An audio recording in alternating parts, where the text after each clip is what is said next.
back. You're listening to You Would Think, the Philadelphia Flyers podcast. I'm your host, Kyle Collington, and Kevin, we're back. We are back. It's been our last 2-week break. We're here for the season. That's right. Coming off the top here, we are back every single week. So make sure to subscribe to our YouTube channel. Hit the like button over there. It helps us grow. We're pushing it out. Find us everywhere you find your podcasts, including sportstalkphilly.com. Okay, Kevin, so we've turned the corner. The summer is over, as it were. And obviously we are still in the waning weeks of summer here. But as far as hockey goes, we have new, fresh hockey. Fresh training camp has begun. Yes. You've been there all week covering it. What have you seen? A lot of positivity. And not in terms of we're making a playoff push, we're going to surprise. I mean, there's a little bit of elements of that always, but usually that's more like one of the things John Tortorella said is, and Danny Briere kind of said too, is the players aren't going to think rebuild, and they shouldn't, because that's when that creeps into the mind of a player, it probably changes the way that's when you kind of do start indirectly tanking, because then you're thinking it too much. And I say indirectly because sure, you're going out there and you're not going to sit there and say, we're just going to deliberately lose the game, but you'll make more mistakes if you're overthinking the process. So they're trying to keep clear minds. But the tank is a fine balance between the players on the ice want to win. The players on the ice are trying their best to improve personally and professionally and, become better hockey players. It's then the job of management to put together a roster that's poor enough that it puts the team where they need to be. But you need guys who are showing up to fight every night. Right. And look, you've got a very modest roster size, I'll say, because Tortorella has even said last year they had so many players. They had 4 groups going out on the ice, and that made for longer days. Let's be real, during training camp, because you would have 4 different on ice sessions. This year they only have 3 teams. They have 57 total players. 2 of them are not able to participate, and they're very low level players. One is Matteo Mann, who was a draft pick, 7th rounder this past year. So you can deduct he wasn't making it anyway. He's just kind of here to hang out. No big deal. Right. So it's not a big deal. He got kind of nicked up in rookie camp. I think in one of the rookie games actually was when he got nicked up. And J.R. Avon was never able to participate in rookie camp and is out 4 to 6 weeks with dealing with an injury, and he hadn't even been at least Matteo Mann has been on the ice separately while his group is out to kind of still be mobile and doing things. Hanging out with the guys. Avon's not able to at all. Avon was supposed to, by the way, because Avon's team, he played in Peterborough last year in juniors and went to the Memorial Cup. So they had a big successful run. His next step was turning pro. He's targeted for the Phantoms. And now he kind of comes in a little bit of a step behind on that because And that's just unfortunate. But when you take those 2 guys out of the picture and you're saying there's 55 other players on the ice, among them 6 goaltenders, by the way, so take away 6 more, and you're talking 49 skaters total. It leaves you with a lot less. And out of the 49, by the way, a decent number of recent draft picks. You think guys about you don't expect to make any sort of noise this year. Perfect example: Oliver Bonk and Denver Barkey have been part of this, for example. Right. And Carson Bjarnason's one of the goalies. They're going back to juniors. In fact, the projection is the team has an off day, a complete off day on Tuesday, at the first day after their preseason opener. There is a chance that the preseason opener, and we don't know the roster yet, it'll be out on Monday morning around the same time you can probably be listening to this. Yep. It'll be out. There's a chance that maybe one of Kevin at Kevin_Durso will tweet it out if you're looking for it. I will have that, and I will have a game preview of the first preseason game as well. That'll also have, if I can get it with a decent enough amount of time before the game, the Devils roster for the game as well. Okay. And any streaming information I find out. I think I've heard things about that the Flyers website is supposed to be putting a stream up of some kind, or nice. You know what I mean, repurposing the stream that the Devils maybe are doing or something. Because the first 2 road the game out there in some capacity. The first 2 road preseason games, because the first 3 preseason games are on the road. The first 2 games are not televised, and presumably there will be a stream from both of those teams, from the Devils and the Islanders. Yep. The Boston road game on Friday is going to be on NHL Network, and then the 3 preseason home games are obviously on local television. You can.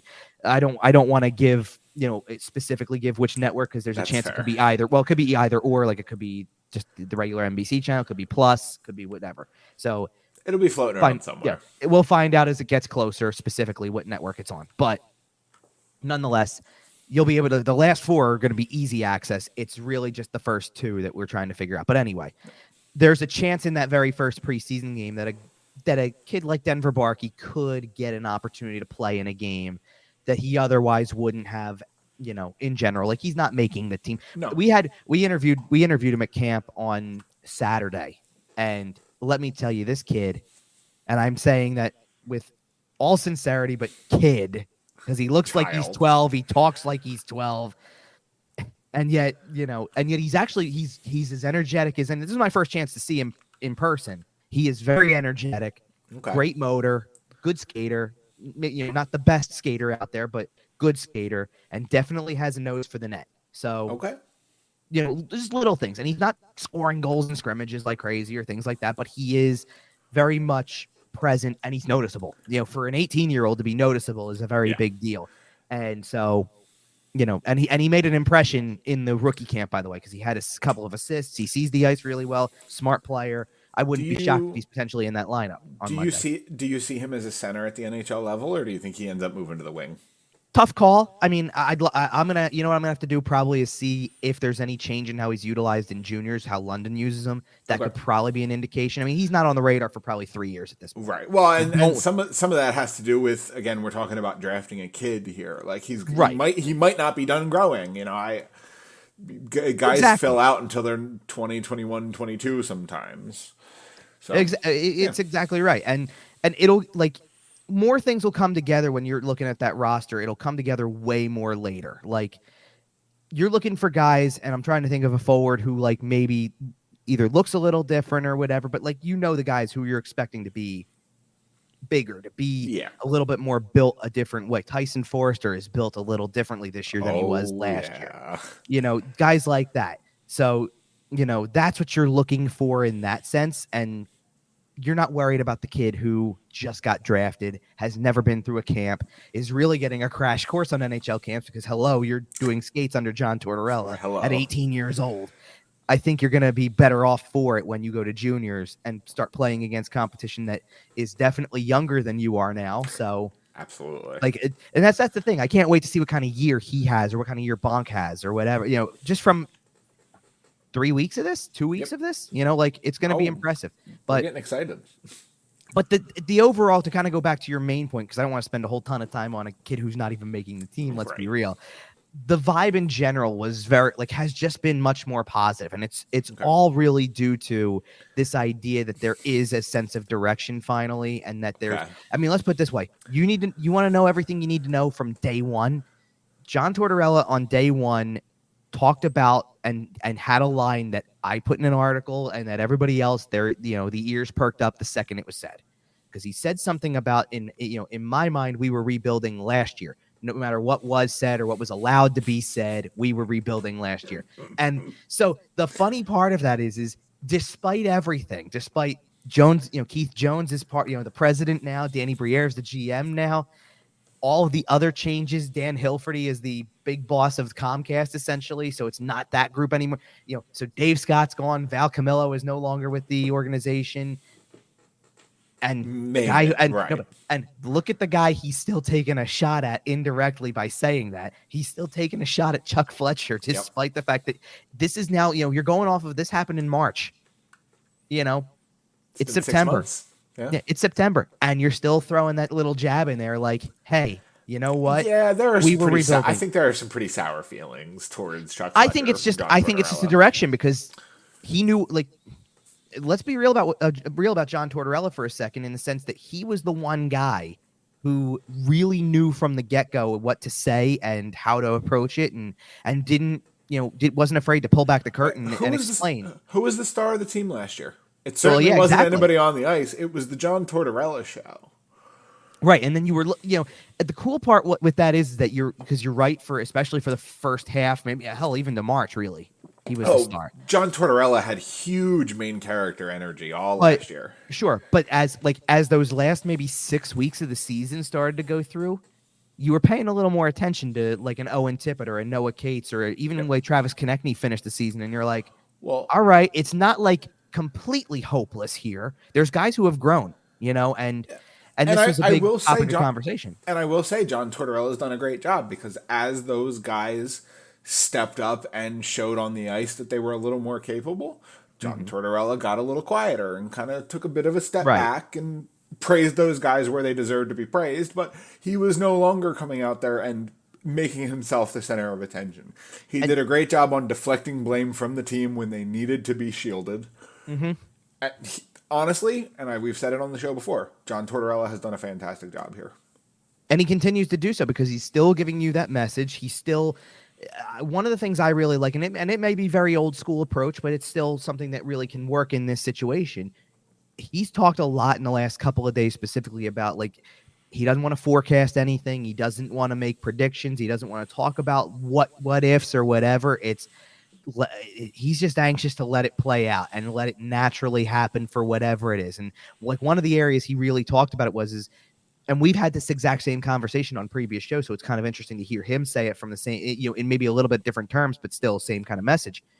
What kind of player, like what kind of offensive season will Noah Cates have? What step is next for Morgan Frost? How does Sean Couturier come back? Can he stay healthy? And basically the answer that he's trying, or what he's trying to give in saying that is what happens if all three of them turn out to be something that fits something big here? What if Couturier returns to form? What if Frost turns out to be more of an offensive center than a defensive center? What if Cates has that offensive gear in him? And what happens all of a sudden if now you've got three legit centers that you want to utilize in big roles that can take that step for the rest of the season? Oh, yeah. And going forward, too, in the build. Sure, and looking further down the roster, if Carter Hart shows up and is the goalie that we expect him to be, and I know we may be playing with a lot of ifs and buts here, but do I think the Flyers are going to be a good team this year? No, I do not. Do we think they're going to make the playoffs? No, not really. Nobody here is saying that. Right. But if things go well, if honestly things fall into place, frankly, I think we're setting ourselves up for a little bit of disappointment because it's the kind of team that we've complained about for the last decade. That it falls in the middle. Right, the kind of team that finishes 10th in the conference and picks a medium talent 13th or whatever it is. And it's a little different again because I do think that Danny Briere is actively looking at options to make the roster worse, right? And those options include potentially trading Travis Konechny. That's still on the table. Eventually, at some point, at the trade deadline. Right. But I do think Danny Briere is still working to make the roster a little bit worse at the moment because that's how you get that premium talent. But if a couple of things align, then this team can put together more wins than I'll be happy with. Well, let's talk about something for a second in like in a very this was a very honest conversation that was part of what Tortorella said almost immediately. And it's the concept because we've talked a lot about the defensive structure, right? And who's going to play defensively and all that kind of stuff. And Tortorella flat out said there's going to be some nights, especially with the younger defensemen they have, or the idea that there's going to be a lot of younger defensemen potentially on the roster. Sure. His answer because there's going to be some nights where it's a complete horror show. Oh yeah. And it's nice to hear, like, instead of us speculating, well, yeah, if you're going to put, in addition to, the group that's coming back, Sanheim, Ristolainen, and York, Sean Walker's one of the newcomers, and Mark Stahl's a newcomer, and you've got a whole group, and then maybe, who knows? But if you put Rasmus Ristolainen with Mark Stahl, you're setting yourselves up for a bad night on defense. Well, it's not really just that. It's you want to, like, and one of the key things is I saw a lot with pairings right now, early on that are favorable because it's usually a veteran with a kid, which work. Like in the preseason, that's like if you're like here's the thing: if you want to put Cam York with Rasmus Ristolainen, it's an experience. You're putting York on the side you want him on the left side. Ristolainen's going to be on the right, and you have that balance of those two. Tortorella said he wants to start Sanheim on the right side, which is interesting. But he said Sanheim says he sees the ice better from the right side. And let's be real, part of this only works. Sanheim kind of needs to be a little more offensive. He needs to have more of that offensive energy. That is when he is at his best. And let's remember how little he did of that last year. in terms of it was a struggle to score. It was a struggle to get points. It was for a painful long to watch time. Sometimes. So, but now start thinking ahead and going, okay, so if you move Sanheim to the right side, now what do you do?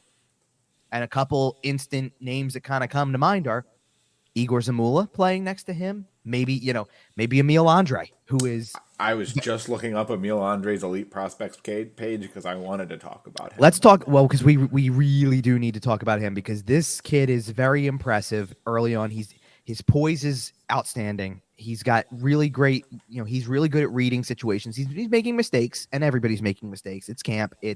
You're working through stuff all the time, and you're going to work through stuff anyway because he's 21 years old. Yes. He's young. Yep. And that's really young at the defensive position, because usually those guys are taking longer. But he's, when you think about like what kind of player he is, because he's not big. Like he's not big height wise. He's a small guy. I think 5'9", 5'9", and like in the mid 180s, like he's not huge. But this kid's got broad shoulders, doesn't get pushed around, has really, and listen, that's experience in a men's league. Bingo. That's Bang. The Swedish league for you. And not just playing experience, professionally. And not just experience, success. He was sure. a solid player at the Swiss men's level. And absolutely. I expect him to probably start the season in Lehigh Valley. And I don't know, obviously that is subject to change. We are still pretty early in camp here. Probably starting in Lehigh Valley, but I expect him to adjust very, very well. And I expect him to look very comfortable very quickly. And at this point, he looks like he's going to be one of your first call-up options if you need a call-up option. So here's what I will say about assuming Emil he doesn't Andre. make it. Right. Well, here's what I'll say about Emil Andre. I am 100% confident he will debut at some point this season. It's going to happen. Absolutely. The question is how soon. When. Yep. And let's put it this way, early impressions of him, he's going to be one of your final cuts. Yep. He's going to be there. Honestly, John Tortorella is going to take a nice long look. He's going to be there through probably the final preseason game. He might make the roster. He's got a great shot of making the roster. The key is just how they want to use it, because a good question, and Tortorella didn't have a complete answer for it yet, because again, it's got to play out. They haven't played a preseason game yet, obviously. So let's get to that first. But what are the odds that they carry 8 defensemen? Because go through the list, and you sit there and you go, okay, you got a handful of obvious players who not have to make it, but you know what I mean, who are going to probably make it because of the fact that they are, they're just established veterans. They're on contracts, right? Well, Sanheim, Ristolainen, York is going to make it, even though he's part of the younger core that you're trying to build. So York is going to make it. Sean Walker is going to make your final roster. I don't know if he starts, but I think he makes your roster. Sean Walker's going to need to have a competitive camp. It's just, he's probably right now, I would say, yes, he's got the upper hand right now. Now, if there's enough kids that push, and I don't think there's any guarantees for anybody. Now, the question you have to ask, though, is like in Walker's case, in Nick Sealer's case, you put those guys on waivers, somebody's probably coming along. And that's why Sealer makes less than $1 million. Sealer's going to get claimed. But that's why I think he probably makes your roster. Walker, you could possibly get away with because of the fact that it's $2 million. It's over $2 million. Not a lot of teams, once you get to that point, are sitting there with that much. Yeah. So, there's a possibility there. But Arizona still needs players. Oh, I hear you, but you know what I mean. I'm just saying. So you've got that, and here's the cool thing too, because this is another good point that Tortorella made, or something interesting that Tortorella said was, Mark Stahl's not going to play every game. He's not going to block the kids, but it's good to hear almost immediately. Right off the bat. It's good to hear. Well, he doesn't have a 900 game Ironman streak. Well, yeah, but it's right. But it's good to hear right away, instead of giving the idea that just because this guy went to the Stanley Cup final last year, just because he's a Stahl, just because he's, been around the block for, let's face it, 1,101 career games. A long time. 1,101 career games. When you hear established vet, right? So it doesn't matter. It's the whole point is just coming right out and saying that makes a difference for people to know. Listen, it's not. The attitudes are different this year, right? It's just not gonna. Just knowing it's not gonna get in the way. Knowing that it's going to be something where, going in, going in, he's going to be pushed aside for somebody who is much more part of the future. And listen, you're going to give Stahl a fair amount of games to play, just like you're going to give Walker a fair amount and Sealer a fair amount, because at the end of the day, you have the potential with any of those guys to move them later. Like Sealer's the perfect candidate to go. And as much as you can, and look, you can love him all you want to as a pro and like coming and preparing and doing the right things and trying, competing hard and all of that type of stuff. He's not going to be in your top 6 long term by any stretch. He wasn't to begin with. Like, the only reason he ever was is because of injury. That's not going to change. So there you go. So at this point, that's where everything stands with that. I mean, you got a lot more defensemen than just the ones we've talked about, because Emil Andre is one, obviously, and he'll get a really good look. Zamula is part of this. Adam Ginning is one of these players who is in there. And by the way, for all the fans listening, because and for you as well, Kyle, because you want to know this as well. It's Ginning. It's Ginning. Okay. Well, almost with like a little bit. We were talking about this today. Almost with a little bit of a like an Alexei Zhitnik kind of like pronunciation. But it is a soft sound, so it is not Yinning, which is what Yinning is more of what the Swedish pronunciation should be. But he has said it's Ginning. Man, if he ever ends up in Pittsburgh, he's going to be Adam Yinzing so quick. That's really good. So you got him. You got Ronnie Attard. There's a lot of guys. There's a lot of guys that have to get a look. Simple as that. And the great news is, from an organizational standpoint, whoever doesn't make the roster, sorry, I'm so used to calling them the Philadelphia Phantoms. The Lehigh Valley Phantoms are going to have a very motivated top pair. Sure. Right? Oh, whoever, my goodness. Yes. Like, if it is Ginning and Zamula, those boys are going to be hungry. Zamula is a very unique case to this group because he's no longer waiver exempt. So that is a very big deal. And I think that probably gets him on your roster. I think he has an upper hand. Like, he's probably, because of that, he's got an upper hand over Attard right now. I absolutely agree. And that's not to, like, yesterday I liked Attard's scrimmages. I think he's another guy who I think looks bigger. He's another guy who he's still got the good skating. He's still doing a lot of the right things, and he's standing out at times, but I don't know if he's going to do enough with that situation. And we'll get a good chance for these guys to learn.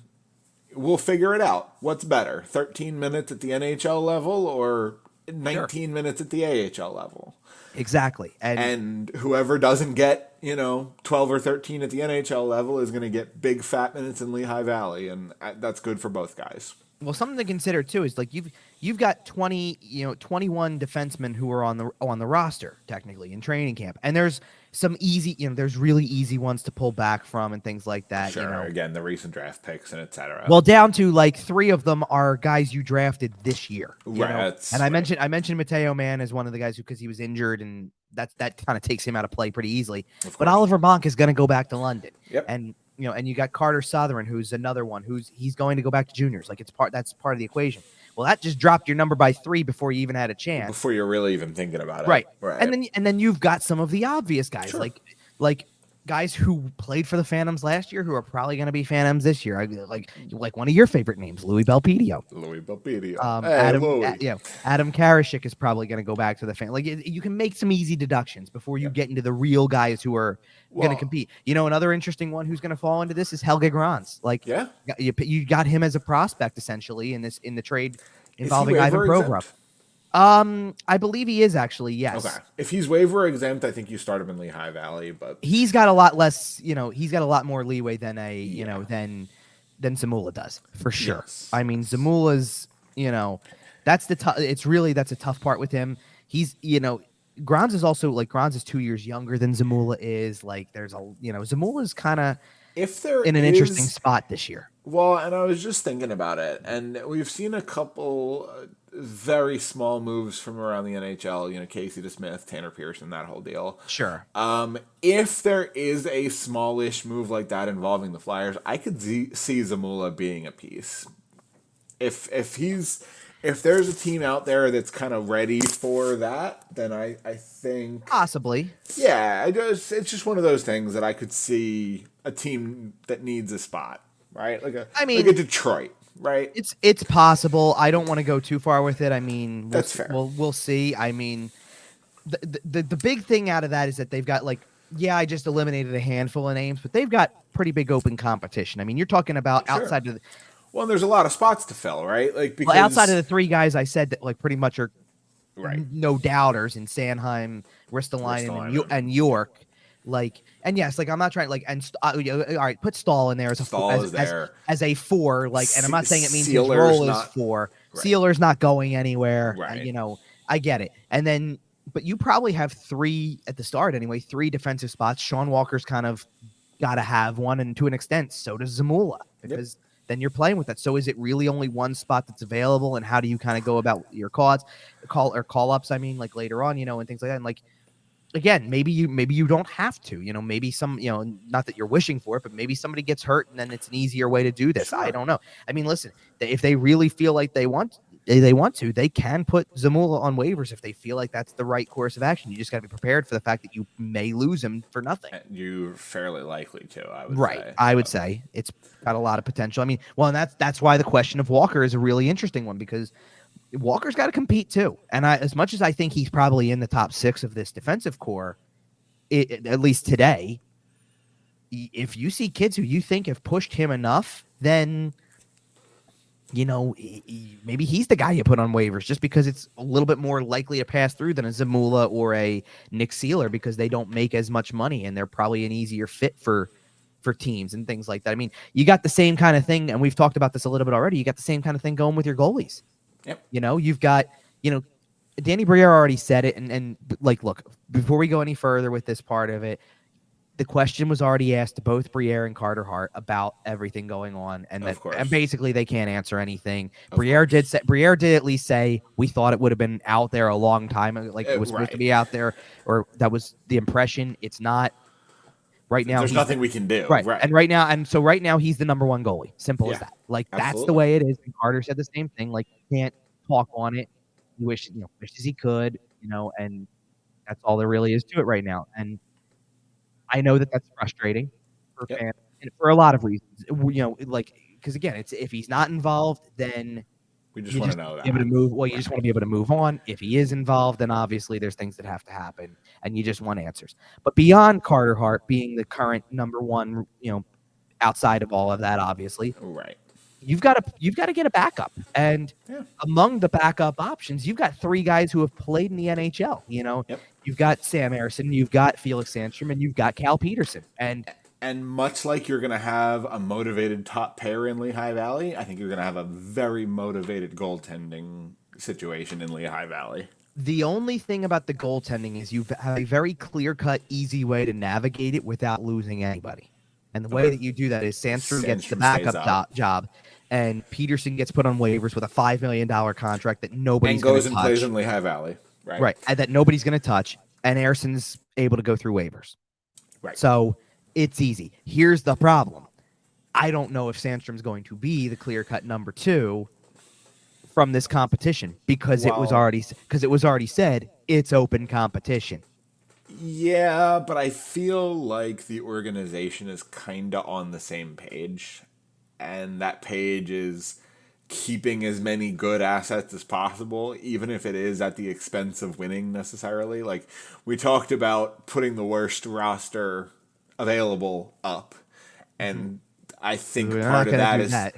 And okay, but you know what I mean. And I think I do. Part of that is telling Sam Ersson to, rent a house in Allentown. Mm-hmm. Well, and that's the thing, right? Like, probably if just from last year, it's and here's the thing too. It's really hard to evaluate goaltending completely. Like, let's just in one of the scrimmages on Saturday, Peterson made a couple of really great saves. I mean, he's still a good goalie. He's also, let's put it this way, he's also very unique, because Peterson is not, he's also a right-handed catch.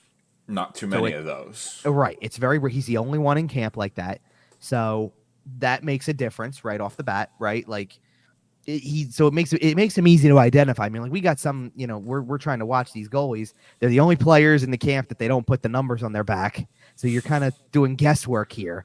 And the 2 easiest goaltenders to tell are Peterson and Bjarnason, because Bjarnason is wearing the the most basic equipment possible. He's got no painted mask, nothing. He's just got a solid white mask, like a prospect. And and Peterson's the only one that catches right-handed. So you can identify him. Now, and that's the interesting thing, because like when you approach a goaltender like that, it's different when you're a shooter. It's different. So Absolutely. he made a glove save on Scott Lawton that I'm sure in any other situation Lawton would probably tell you it was, I'm trying to go blocker side, stick side, Turned put out it, it's glove side. well, I know, and it's glove side, and he just gave him a good old windmill right there and just said, "Here you go," how Thanks for the good old how do you do right Yeah. there, and that kind of thing. So there you go. But I don't know, like it's hard to evaluate the goaltending in scrimmage, kind of like. Of course. The simple answer is going to be, and I don't know who's going to get, like, let's be real about something when it comes to this. If they don't need anything from Carter Hart in terms of where he stands on the team, he's probably not going to play in many preseason games as a result. Like, I think that's the correct answer at this point. Well, if you're going to split, at least for the first 3, 4, maybe even 5 preseason games, Sure. if you're going to split them down the middle and be like, okay, this guy gets 2 periods versus 1 or half the Period game and and whatever. Right. However you want to do it.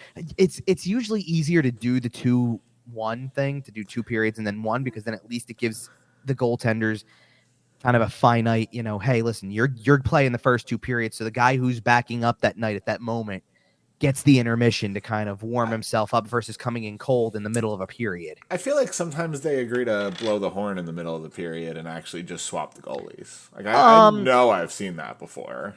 You know what it is? It's not that they agree to do that. It's they usually, I think in the preseason, teams who are on, usually both teams are on that schedule at the same time. And usually there's almost like there's this, as if the goalie has been instructed who started. Hey, cover it up. Cover it up we're as there. soon as possible after halfway. Right. And so we can make this change, because usually, like, I've never seen it be a situation where you knew that they were splitting the goalies like that exactly halfway down the middle, and it go like more than a minute past the halfway point of the period.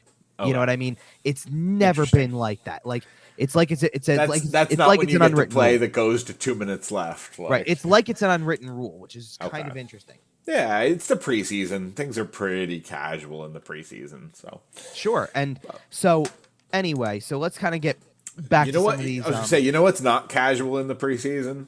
What's that? John Tortorella practice. Oh, for sure. And well, like this is like it's been really interesting to watch his camp, because this isn't even the way it was a year ago. Right. They didn't. No, he went into scrimmages right away. And for good reason. I mean, he talked about kind of having this ability to, like, listen, get this thing going right away, more competition. It kind of gives them more game action, because he like we just said with the defenseman, there's a lot of guys you want to look at, and there's only 6 preseason games, so you're going to run out of time essentially. I mean, like, let's be real. At the end of the preseason, you kind of want that very last preseason game to probably be close lineup. to your top 6. So you want to play Travis Sanheim and Rasmus Ristolainen in that final preseason game. Right. And Sanheim will play. And that's not going to be the first game they play either. Like, all those guys are going to get are going to get mixed in at some point. Now, by the way, speaking of those two specifically, there were some interesting revelations that were made about them that nobody seemed to know, apparently, because this was kind of like a talking point after the fact. So Travis Sanheim revealed himself, by the way, in his own availability, that apparently, so not anything this offseason. So before everybody pushes the panic button on what I'm saying, this is from last season. Yeah. He played after the 21-22 season. He played in World Championships. Yep. Canada I think they went all the way and they won the thing, but he, in the semifinal game, fractured his foot. Yep. And nobody seemed to know that. So obviously that changes your offseason a little bit. Changes your entire summer. Like he said, he had to take 6 weeks off and he couldn't get back into his routine. So that's so there's that was a new wrinkle that nobody seemed to know. Like, hey, by the way, he played, and oh, by the way, like, played the next game.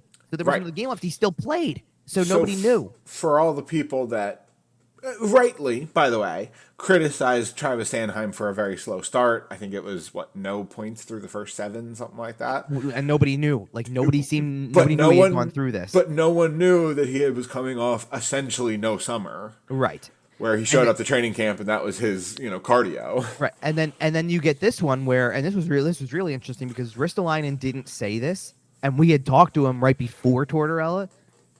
And Tortorella said that he apparently this past summer had to go over for military service in Finland. That's funny.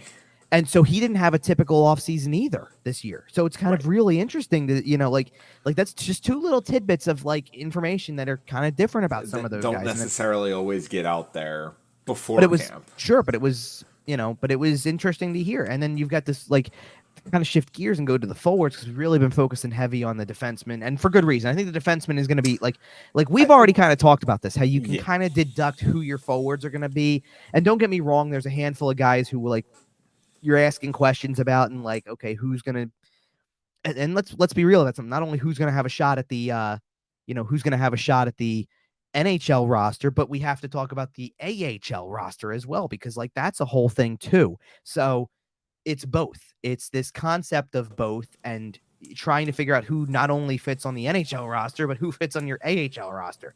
There's a lot of things to figure out. So as we're going through this here, like we kind of hit on a couple guys who like, oh yeah, they're obviously going back to juniors and stuff like that. But you look at a guy like Elliot Desnoyers, who's trying to possibly make an NHL roster, but who knows? Is he going to be more cut out for an AHL roster?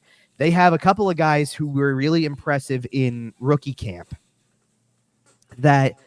rookie camp and have kind of actually like had moments in the early part of training camp as well that are on AHL contracts only, which is really interesting because that means that like you're trying to carve out something like the rookie games happened and Matt Brown had the first goal of the first rookie game. Nobody would know who the hell he is typically because he's not even signed to he's not even holding a contract spot for the Flyers specifically because he doesn't have an entry level deal. They had picked him up on a tryout, I think, after he was an invite. He played at Boston University and had a really, that was his senior season and he had a really strong year and by college standards obviously, but of course, 41 or 39 games played. He scored 16 goals, had 47 points. That's a really good college year. Right. College, if you're unaware listening to this, is notoriously low scoring, and point per game players tend to be very, very good players. Well, and get this. He's undersized. He's only 5'8". So he's not exactly the standout kind of guy who gets, all the attention in those college games. You also have a guy, another college product who also actually so the interesting thing with Brown is Brown did get a tryout, but never got into a game for the Phantoms. They also had a guy out of college who signed and did play a handful of games for the Phantoms, Brendan Furry. Okay. Brendan Furry played for Minnesota State in college. A decent year. And again, putting into perspective college numbers, 39 games, 9 goals, 28 points. Nice. Very modest. Yeah. But then it made an impression in 3 AHL games because he scored a goal and had 3 points. Okay. Fair enough. And that was enough, much like having Brown around, that's enough to get you an AHL contract. So just guys to keep an eye on. That's all we're saying about that. But then you start to get into the territory of, all of these forwards that are kind of on the bubble. And I'm not talking like let's put it this way.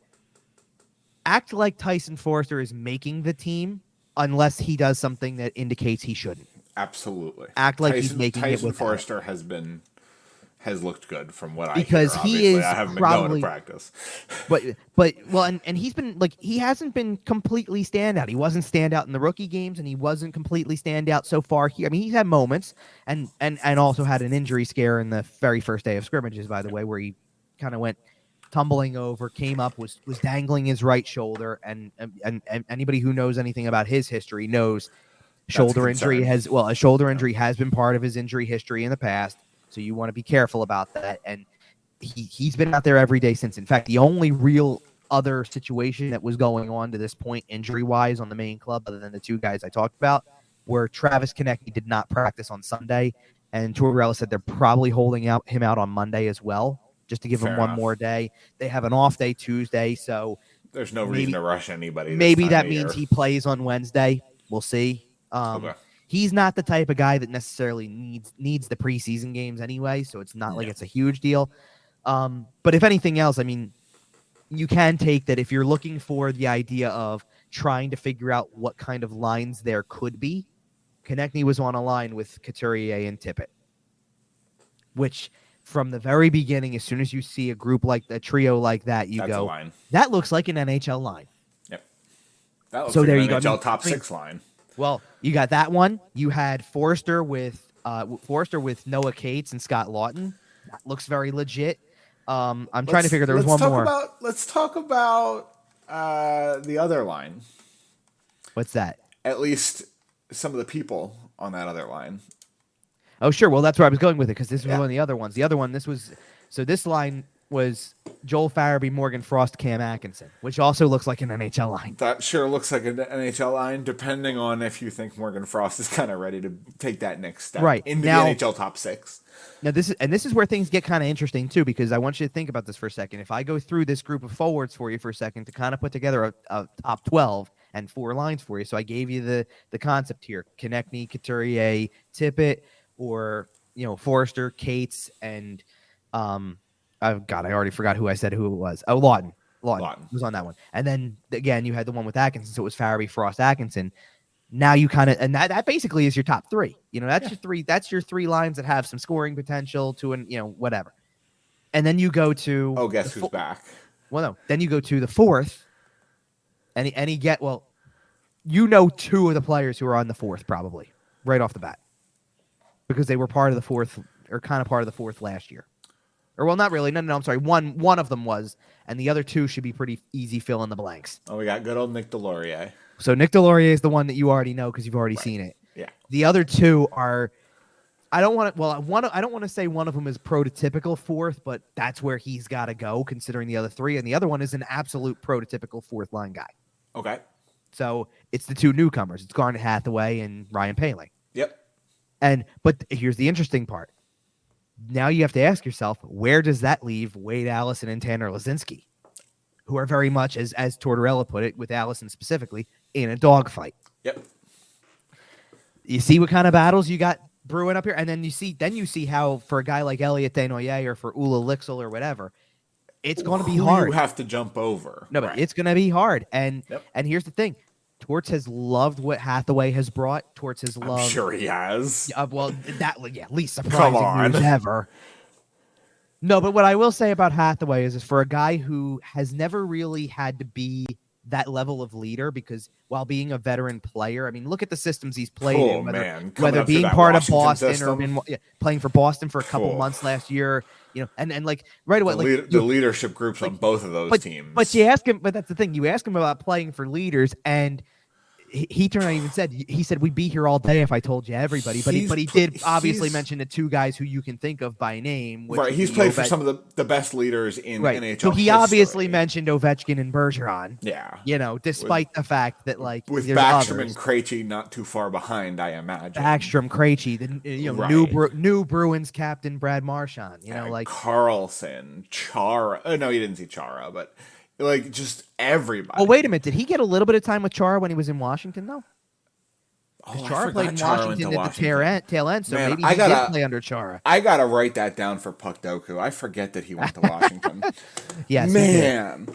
But it's interesting, because for a guy who hasn't really had to be that leader, he talks like one. I mean, he's learned from the best. Right. I'm preparing to. I've kind of spaced apart here we go, shameless plug time, because I've written by the way, I told you, I think I said on the last show, it was a little bit of a, I need to get back into the rhythm of this kind of thing and writing again and stuff like that. Nothing like the start of training camp to do it for you, because there was a ton to talk about. That'll juice you up. So we're going to be on Couturier Atkinson here for a second. I already wrote about them, and I'm going to pull that up right now, actually, to get into some of what they had to say and Tortorella had to say. I wrote something about Mark Stahl. I wrote something about the scrimmaging background and what that does. One of the things I have listed to as a get-to point is Hathaway, and I have a few others that I kind of have picked some things apart on that I want to get to as well. I know I want to. There were some really good things said about Noah Cates and Morgan Frost today specifically that I wanted to write about probably going forward. So you got them. Just things like that. So there's a lot of things to talk about. And Hathaway probably everybody else we spoke to that day probably was maybe roughly 3 minutes, 4 minutes of time. And that was really all that was needed or whatever. Hathaway was near 10 minutes. Whew. And just couldn't say enough things about the way, the way that camp has been, the idea of being a leader, the opportunity, all of it. And because let's be real about it. He at his age, you kind of do like we did this when he signed. It's kind of a little bit of like, listen, you just played the last 2 months of your career on the best regular season team that we've ever seen. Right. And now you're going to the rebuilding Flyers. What kind of influence is that? Yep. But what kind of influence is that? Because you were a free agent. You could really go anywhere. And you're not going to tell me that there weren't other teams that were possibly looking for a player like you. Sure. They probably weren't willing to pay quite what the Flyers were willing to pay. Maybe, but probably. But that's whatever. But that's the whole point of being a rebuilding team is you got them here. Now what can you do with them? So, and the fun part was, so I wrote about Couturier and Atkinson specifically to go to those guys. I wrote about them I posted the article on Friday morning, which was nothing, to that point, no pucks. The entire first day of training camp is the John Tortorella skating gauntlet. Yep. Which basically just the scene from Miracle. Which, by the way, I don't know if I'm sure you saw all these quotes by now. The whole story with the rope and things like that. Yeah. Because that was, that's it just takes fun. the rope everywhere. And that's the thing. Like, there are days where Tortorella's not in the mood to sit down and answer questions or do things like that. But when he's funny. He can be. Yeah, absolutely. Dude's got real humor. He was on television for a reason. It's because it's got to come. It's a little bit, because it's a little snarky, it's a little dry, it's a little everything, but he, let's put it this way: you can see hints of where there's a difference between him and Mike Babcock, for example, right? Like, and I had to throw him in there because obviously that was the only story that was worth talking about around the rest of the league, other than camp starting. #Biz was right. Yeah, for real. I'm not saying that I doubted it, but you never know with some of that type of stuff. It can become a very big, he said, she said kind of thing. That story got real crazy real quick. Yeah, but kudos to the Players Association for stepping in and really investigating it, not just and from kind of letting it blow over. And from what I've heard, the players are very, very, very happy with their new union president, Marty Walsh. And how he handled the whole situation. And I think also, not to go off on too much of a tangent with this, but I do think that the players in Columbus are also very happy that this is resolved before camp ever really got going. In case you missed it somehow, by the way, if you're listening to this show, I don't know how you could have possibly missed it. Mike Babcock phone gate. Mike Babcock hired and fired in the same. Resigned in the same summer. Before a single game was played over some alleged information, some alleged phone borrowing, shall we say? So if you want to look more into it, at BizNasty 2.0 on Twitter, Paul's been on an absolute heater for 2 weeks straight. Well, and let's put it this way too: the first couple of the first few days of camp, by the way, and this is in the same way that Biz was talking about it. This is a great way to look at it too. We're up watching the first couple of days of training camp, and you've got. We're going to touch on another piece of news then because I'm going to mention his name. And I'm going to have to say what the news of this was. But Scott Hartnell was there. Todd Fedoruk is there. Now, Scott Hartnell, by the way, is not a surprise because Hartnell's kind of been around the broadcasts a little bit. Hartnell, by the way, is going to be the fill-in for Boucher whenever Boucher's doing national. Okay. Hartnell's also going to do pre and post on NBC. But Todd Fedoruk, I haven't heard that name in quite a while. Why was he hanging around, Kevin? Well, so he's the new radio color guy. And love it. Now, here's the thing. You haven't heard the name in a while. Well, here's where kind of how he had maybe an upper hand on that job. He did do games in the minors for the Phantoms for a while. So he's done. It's not like he's never done a game before.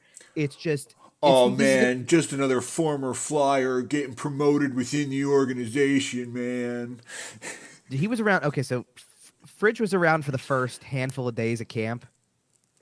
If you hang around with him for 15 minutes, you'll understand why they picked him to. And I'm not going to use the word. Well, I'm not going to use the word replace because there is no replacing. But why he's the next in line to Coatsy? Okay. Because this dude's funny.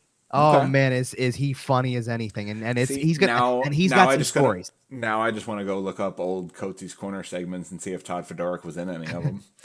I don't know I don't even know if Fedoruk was completely like that. There is something. Yeah. Well, there is something that happens when you stop playing and become realize you're a millionaire.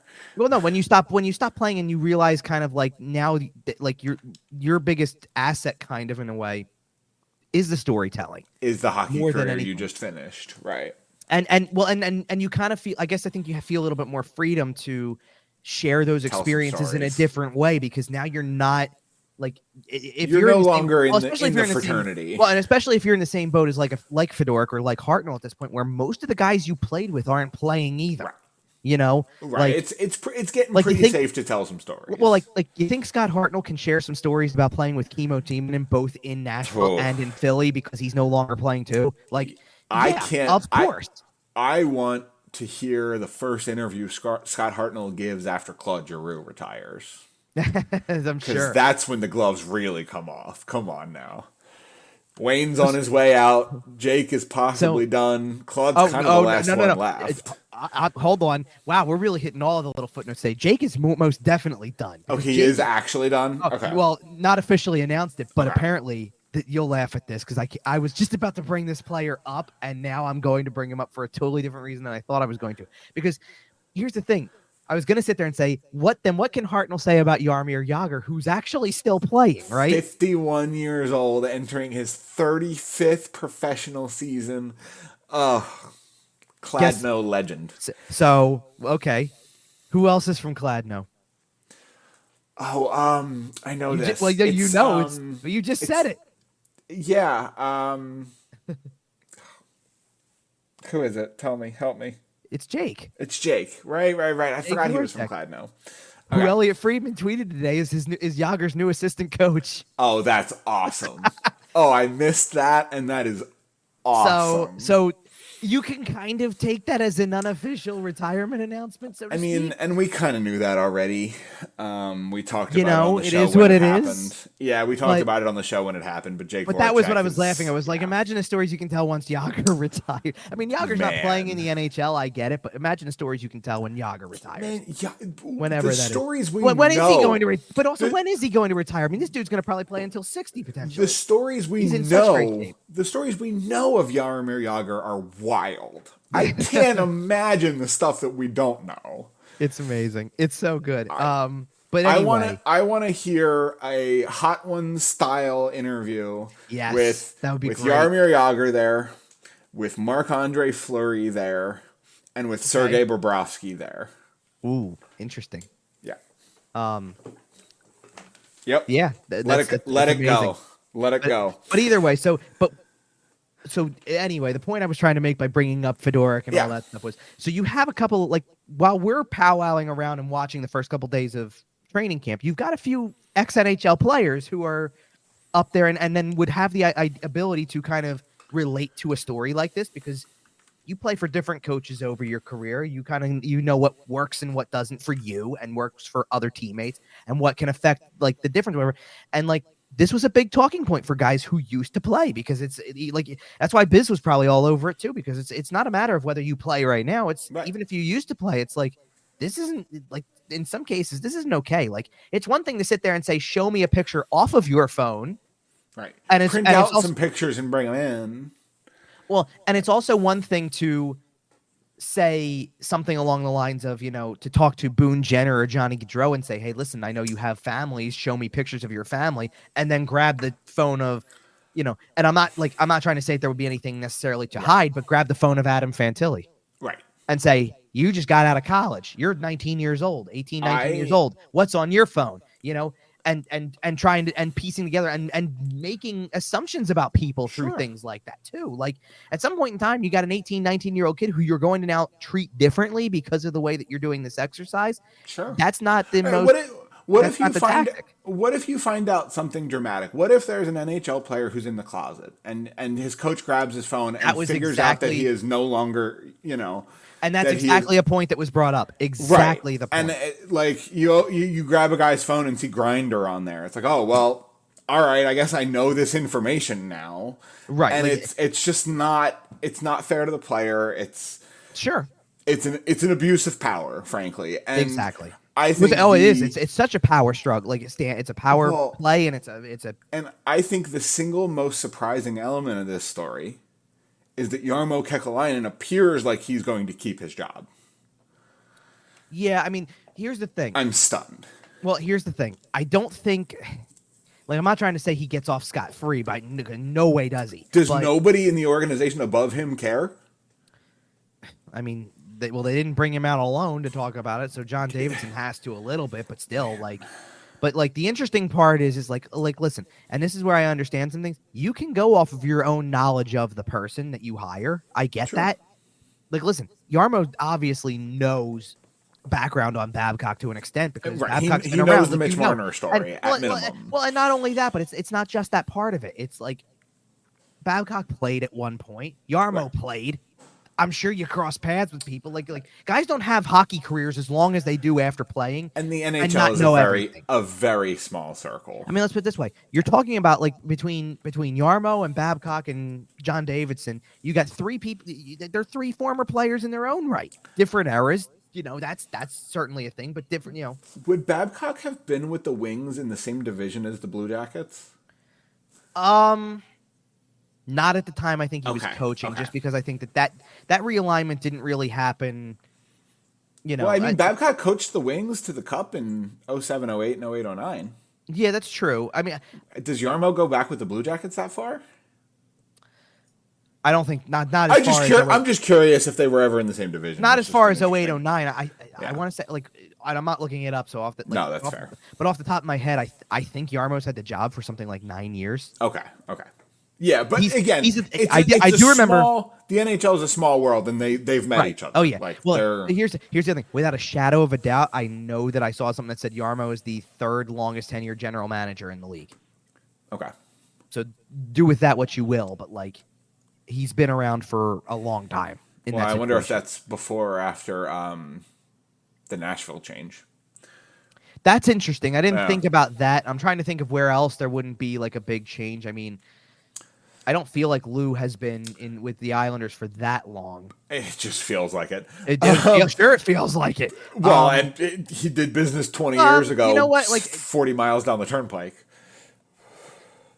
I mean, the other guys the only other ones I'm thinking of. I mean, Don Sweeney's been in Boston for a good chunk of time. That could be a guy who's been around for a while. LA. Has Rob Blake been there for that long? Rob Blake's been there for a while.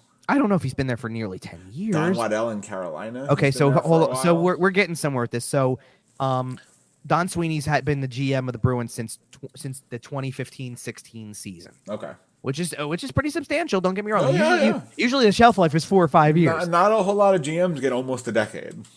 Oh, for sure. I'll check Rob Blake for you because now you got me curious. Yeah.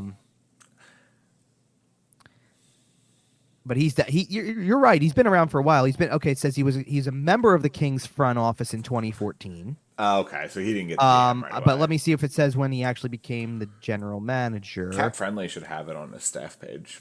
2017. Okay, when Blake was. But this is interesting. I didn't know this. Rob Blake was the general manager of Hockey Canada for the World Championships in 2014, way before he was actually. And if you look at the team he inherited and what he's turned it into, I think Rob Blake's done a great job. Oh, he has set them up for post Doughty Kopitar success very, very nicely. Well, they are they are a very interesting team, and that was not a situation they were in when he took that job. Oh, for sure, I agree with you. Here, let me see, because now you're right. Cap Friendly has the whole list of like who got hired when. Oh my goodness, elite prospects will have it too. Yeah. Okay, so let's see here. President Doug Armstrong has been in position in St. Louis for longer. Okay. And Kevin Cheveldayoff with Winnipeg has been in position longer. And you know what? I am still stunned that he kept his job just after his role in the Kyle Beach situation. And the fact that he pled stupid on that is crazy to me. Yeah, so Sweeney is very close. Blake is close after that too. I mean, there's a couple. There's only a handful of others that are in the same window. How long has Don Waddell been in Carolina? Do you see that since 2018. Oh, really? Okay. Yes. I could have sworn it was before that. Okay. So the other ones that are kind of like in between that group that we're talking about, because Lou, by the way, the next one after Waddell for recency is Lou. Yeah, that's fair. He's been there a while. So Rob Blake was right below Waddell. Pierre Dorian for Ottawa is 2016. Man, it's crazy how the narrative on Pierre Dorian is flipped, hasn't it? Yeah, kind of. 3 years ago, he was inept and stupid, and then we're like, wait a minute, maybe it was Eugene. Don Sweeney was right. Is the next one right for him? Brian McClellan for Washington since 2014, and Jim Nill with Dallas since 2013. Wow, Jim Nill, 2013. Good for him. I mean, let's put it this way: once you get past Lou, by the way, in terms of recency for guys getting GM jobs, you're looking at the switch from Yzerman to Brisebois in Tampa, Yzerman going to Detroit. Yep. Ken Holland taking over in Edmonton, Ron Francis basically immediately getting the Seattle job. I wonder and then everybody else is recent changes. I mean, we're talking changes since the start of 2019-20, which is only 3-4 seasons ago. Wow. So Jim Nill is the longest tenured? No, Doug Armstrong's the longest. Oh, Doug Armstrong. Okay, I'm sorry. So it was Armstrong, Cheveldayoff, Yarmo, and then Nill is 4th, McClellan 5th, Sweeney 6th, Dorian 7th, Blake 8th, Waddell 9th, and Lamoriello 10th. That's crazy. So there you go. And then everybody else is like recent turnover. I mean, like at this point, like think about it. Just this past offseason alone, 5 new GMs were hired. Yeah, it's going to be a whole new league this year. I mean, and for what it's worth, also, by the way, as far as I know, I don't know if it actually tells you this. No, it doesn't tell you this specifically. I'd have to click on their names, I guess, to get the full detail. But yeah, I'm pretty sure, based off of just looking at this off the top of my head, 3 first-timers. That is great to say. Because Briere is obviously a first-time GM. Craig Conroy getting hired by Calgary is also a new hire. And then kind of a new hire, if you will, from a GM standpoint, is Trotz taking over in Nashville. That's a new general manager. So then the other 2 are Treliving and Dubas? Exactly. Okay. Wow. But yeah, there has been... And I mean, if you want to, like, here's the other interesting thing. If you want to also go off of first-time hires from within the last 2 years, you've got Patrick Alvin in Vancouver, Kyle Davidson in Chicago, Mike Greer in San Jose. Like they're all new. Yeah. And I think even Chris McFarland for Colorado was relative, like as the successor to Sakic. Right. Is also kind of a similar to Yzerman and Brisebois. Yeah. Yeah, but that makes Brisebois a new one too. And you know, I mean, yeah, Brisebois, you got Bill Zito was a new GM hire when that happened. Like, you know, like there's been some new blood kind of in this field, and you know, now let's see what happens with that in coaching as well, because obviously, you know, you had the most what's it called? You had the most, like, among the most recycled names out there in Babcock. And now he seems to be out for good. So that's well. The interesting part is that I believe you go from because he was an assistant with them, or he was an associate coach, the new coach of Columbus, Pascal Vincent. You know, technically that becomes a brand new hire, right? Yeah. Like, Pascal Vincent has entered the coaching fraternity. But in the same sense as you see other assistants kind of moving forward, Luke Richardson gets a job, or Derek Lalonde gets a job, or, you know, or how about Marty St. Louis? You know, there's a new wave. It's weird to see Luke Richardson working his way through the coaching ranks. It's not to me. No, I just mean, like, from remembering watching him play, like it's just strange. But I again want to repeat, the number of ex-Flyers who coach is like astounding. Well, and a name who might join that list one day to kind of get us back on topic here is Sean Couturier. Could. He could. I think he's got a really good hockey mind, and I know every defensive center, you know, people say, "Oh, he'd be a great coach," but like, it is true. I think Sean Couturier would be a great coach. He already owns a juniors team, so, you know, he is kind of in management already. But before his management career takes off full time, it seems as though he's going to attempt to resume his hockey career. Yeah, and I mean, here's the good news. And first of all, the good news is I've been down there for 4 days now, and nothing of note has happened. That's the first good news. Nothing of note. Right. He has not gotten hurt. And he's taken a little bit, like he's taken push as light of pushing as you can get in like scrimmage settings and things like that. Sure. You can kind of tell that this is part of like this whole thing where it's like get him into a preseason game as soon as, and this is kind of a point I wanted to make, because we don't know the roster for Monday's preseason opener. Right. There's a really good chance that both Couturier and Atkinson are on it. Okay. And Couturier didn't specify how he completely wants to be used in the preseason.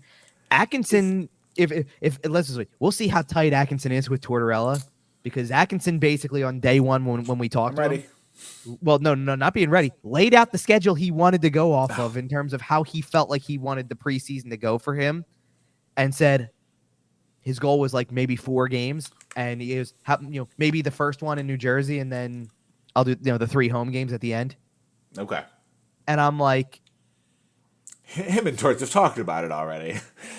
oh, I'm sure they've talked about Right, it. I'm willing to bet it. If he's willing to come out and say exactly what games he's trying to play, I have a feeling that's and not maybe the that's first why time he said that. let's this way. What we said about Konechny is nothing it's nothing serious that he missed a day or whatever, but maybe they don't care. Like if a guy like that has to miss a game when okay, listen, so he doesn't play. So next to Couturier and well, because this was something that was like kind of like that you kind of wonder is if you're seeing a line that looks like Konechny, Couturier, Tippett, do you just send all 3 in game 1 and say that's one? Those are 3 of the veterans that go and give the line a shot. I don't, maybe. I don't hate that. But now that Konechny's not, I mean, now here's the interesting part. I brought up Brendan Furry, right? He was kind of filling in for Konechny in scrimmages on the day, Sunday when he wasn't able to play. Okay. Do you send him as a guy who you sat there and you sit there and go, hey, the rookie camp was good for him. You've looked. I want to give him far, a game. Take a shot. Right. I want to just give him a game. Yeah. Maybe it's somebody else in general. Maybe it's another one. Like maybe it's Desnoyers, who you really do want to see in preseason. Oh yeah. He actually has a shot. Oh yeah. So I don't know. I mean, we'll see. I will say Couturier didn't overly impress me in the beginning, and I don't know if that was necessarily just playing it safe. I mean, his skating looks good. He was doing on one of the days. I think it might have been Friday, I want to say, but I don't remember completely. And Couturier called this. He had maybe made up a word, if you will, for this, but said that he kind of has to do prehab to kind of, in terms of his routine for being prepared health-wise for a game. They did stretches at the end of the practice session that his group had. And he basically was the guy who kind of got to go to the middle and lead it, so to speak. And everybody else is doing like normal stuff, and he's rolling over every which way possible, stretching in different directions. And in a sense, that's good because it shows that he's got, he's flexible. If he's not feeling anything as a result of that, that's a really good sign. And let's put it this way. They didn't have to hold him out of the lineup at the end of last year. He was cleared then, so he technically could have played. Right. I still think it was a smart decision. I still think that was a good idea to just let him sit out the year, not force anything. He comes back back ready to go. Yeah. And now we get to see how that works out. He's had some, not many moments, but he's had some. And I think he's just feeling some things out, and conditioning's part of that too. You haven't played in a game in 2 years. Course. Like he's more behind. Like Couturier is going to really be more, 2.5. I mean, right. Couturier is going to be more behind the 8 ball than Atkinson is, because Atkinson at least got to play more the season before. Yes. To not miss that kind of time. Atkinson, from a skating perspective, and all that, Atkinson looks way better. Like it looks like himself. Like if you're looking for a guy, and let's not kid ourselves here. Even though he missed the tail end of that one season he played with the Flyers so far. He was one of your guys in terms of production. He could produce at a good rate. He looks like that guy a little bit. Now, again, it's only scrimmages. It's only practice. Right. You can't take a ton away, but he looks more like that guy. And let's face it, the relationship he has with Tortorella is going to also allow him to be part of this. Absolutely. I don't know if it goes much further than beyond the contract, and Tortorella would say that too, possibly because of the fact that, listen, at the end of the day, if Atkinson is, by that point, 34, 35 years old, and you're on a team that doesn't have a shot to win, and somebody out there who does wants him, then you make the trade, don't you? And you do it with complete gratitude for what he was able to provide as a veteran leader, and say, go get yours. Thank you so much for your service. We'll wherever it may be. Yep. And I don't know. Do you sit there and say that's something like a Boston area type thing because he played college up there? Do you sit there and you say it's somewhere else? I mean, hell, do is there a possibility that even in another year and a half that Columbus is better because of all the young guys they have, and you throw him right back? Because he lives. I feel like he'd love that. Well, he still lives there in the offseason. Right. And his family's there, and he's got a foundation that's out there, all stuff like that. So there's a lot of reasons that would make a lot of sense. Maybe it's something relatively close, depending on who's competing. If you're trying to bridge the gap and look in those Midwestern cities, maybe St. Louis has a revival and you send him there. Maybe, something like that. And I'm just thinking out loud here. It's just, you get the point. It's just one of these things, but for now, he's part of the rebuild and he's part of helping be a veteran on this team. And yet the interesting part with those two is that by being a veteran on this team and being part of the rebuild is, you want them to be veteran leaders and help young guys along, but they also kind of have to figure out what they are too, because you're not coming back from light stuff here. You're coming back from serious injuries. So absolutely. And I don't expect to see anything close to the real Sean Couturier for minimum probably 15 or 20 games. It's possible. I want to see how many preseason games he gets into to maybe shake off the rust, because he already, definitely on that first day, especially first day with pucks, you could see it. Sure. Of course. Then you get to Sunday and it's day 3 of scrimmages and you go, okay, this guy looks a lot more like the guy that we remember. Right. And then there's game speed, which is even another step. Well, there is, but there's also the reminder that the season doesn't open formally until October 12th. Yeah, another 3 and you got 3 3 weeks to 2 go. weeks, yeah. There's still time for him to shake that off a little bit, and that's a good, there's still time for him to shake it off, if you know what I mean. Huh? Thank you. Thank you, Travis I didn't think I was going to be the one to do that. Listen, just because Travis Kelce is dating Taylor Swift doesn't mean we can start making these jokes. She was at the game today. I know. She was at the game, and when he scored, they cut to her in the booth, and she went, "Let's effing go." Yeah, I know. They're dating. Come on. All right. Hey, on my word here, that I wrote when they did the New Era thing, and she was coming through Philadelphia the same weekend with the Eras tour, that I wrote the article and had plenty of references in there. Absolutely. And I'm not the one who's spending $1,000 to go to her concert or anything like that, so I'm not that level, but it was just ironic.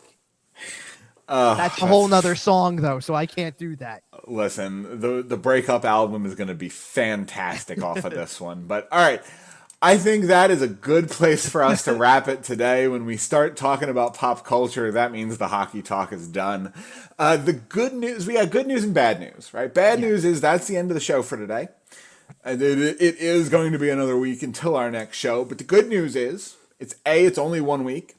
And B, we'll have 4 preseason games to talk about. Kevin? Yeah.